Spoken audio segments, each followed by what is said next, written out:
Olá, pessoal! Hoje a gente vai mergulhar de cabeça num período super fascinante e, olha, bem turbulento da história do Brasil. Um período que ficou ali espremidinho entre dois regimes bem diferentes. A pergunta é essa, né? O que rolou no Brasil entre uma ditadura e outra? Pois bem, a nossa viagem de hoje vai passar por esses 19 anos de democracia, que foram assim, cheios de batalhas políticas intensas, uns saltos gigantescos de desenvolvimento e, claro, um final pra lá de dramático. Bora começar?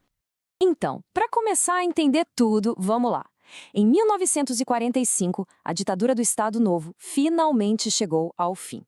E aí o Brasil embarcou numa experiência totalmente nova, um experimento democrático.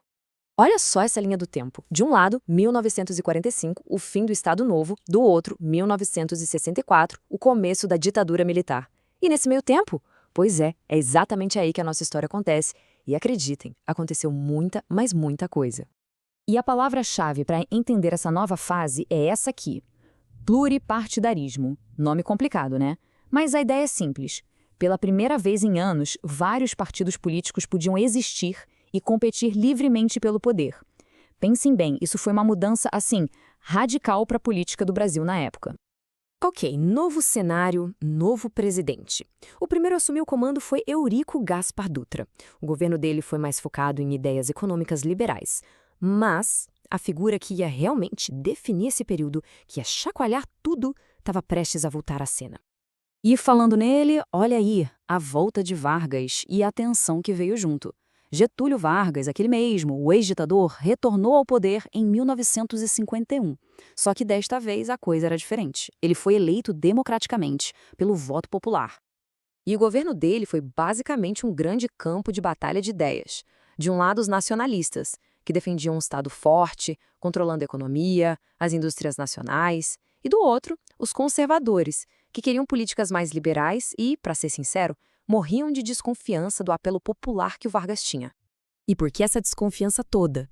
Porque Vargas tinha um apoio gigantesco da classe trabalhadora. O povo ia para a rua, se mobilizava, pedia por mais direitos. Um exemplo clássico foi a luta pelo aumento do salário mínimo.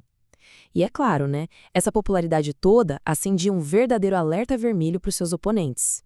E se a gente fosse escolher um inimigo número 1 pro Vargas, o nome seria esse: Carlos Lacerda. Ele era um jornalista e político super poderoso que usava todo o espaço que tinha na mídia para atacar, sem dó, o presidente e o governo dele. Era a briga de cachorro grande. E aí, em agosto de 54, aconteceu uma coisa que simplesmente parou o Brasil, um evento que mudou completamente o rumo da história, uma tentativa de assassinato. E o alvo, o próprio Carlos Lacerda. Olha só o que aconteceu. O Lacerda foi baleado na perna, mas sobreviveu, só que um oficial da aeronáutica que estava com ele acabou morrendo.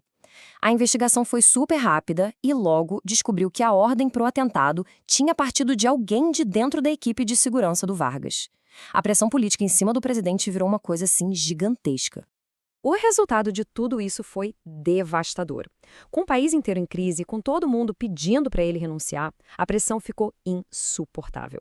E a resposta de Vargas foi a mais drástica possível.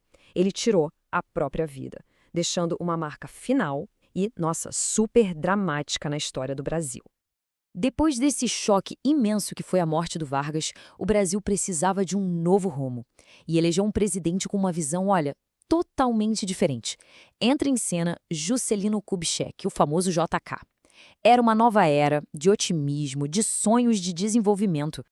E o lema dele, todo mundo conhece, né? 50 anos de progresso em 5. A promessa era essa: acelerar tudo, industrializar, modernizar o país num ritmo nunca antes visto. E para mostrar que ele não estava de brincadeira, qual foi a peça central do plano dele? Nada menos que construir uma capital novinha em folha, do zero. Brasília, uma cidade inteira com uma arquitetura super futurista, erguida no meio do nada em pouquíssimos anos. É ou não é uma ambição em tanto? Mas, como tudo na vida, esse progresso todo teve um preço. Se a gente olhar para a economia da época, o crescimento industrial foi, uau, gigantesco. Só que junto com ele, vieram dois probleminhas: uma inflação que não parava de subir e uma dívida externa que também explodiu. Foi um crescimento com consequências.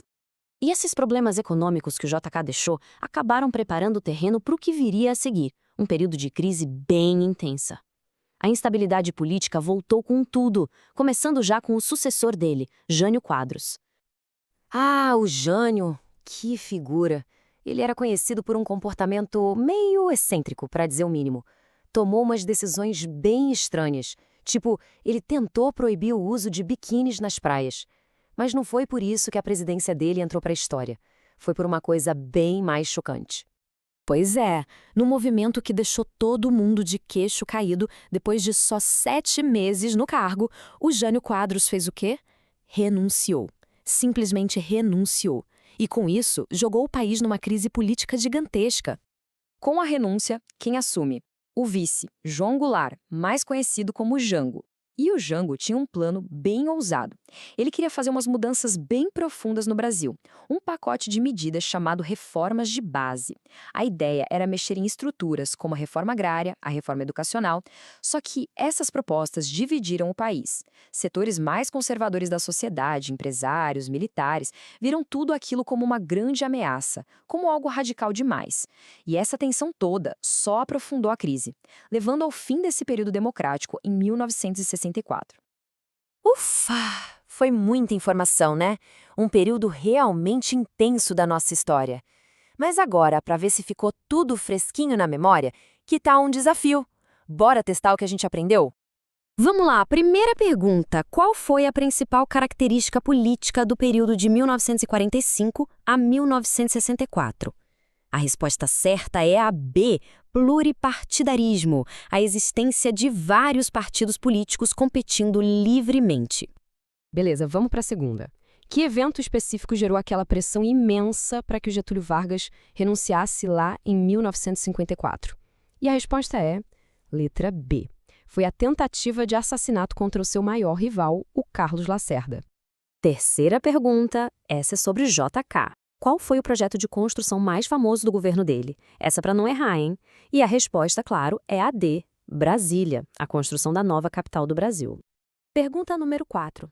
Sobre economia na era JK. Quais foram os principais problemas econômicos que vieram junto com aquele plano de 50 anos em 5? A resposta correta é a C. O lado negativo do desenvolvimento acelerado foi a inflação alta e o crescimento da dívida externa. E para fechar o nosso desafio, a última pergunta. Como se chamava aquele conjunto de reformas estruturais que o presidente João Goulart, o Jango, tentou implementar no país? A resposta certa é a C, reformas de base. E aí, como foi o placar? Acertaram muitas? Espero que sim. Mandaram muito bem no desafio, pessoal. E agora, para a gente continuar essa conversa, eu tenho uma pergunta para ser respondida aí nos comentários. Na opinião de cada um, qual desses presidentes que a gente viu foi o mais importante para o futuro do Brasil? E o mais importante, por quê? Deixem a opinião de vocês aí embaixo, que vai ser bem legal ler. E aí, curtiram essa viagem pela história? Se essa análise ajudou a clarear as ideias sobre esse período tão importante, então já sabe, né? Não esquece de seguir o nosso canal, ativar o sininho para não perder as próximas e, claro, deixar aquele like para dar uma força. Muito obrigado pela companhia e a gente se vê na próxima.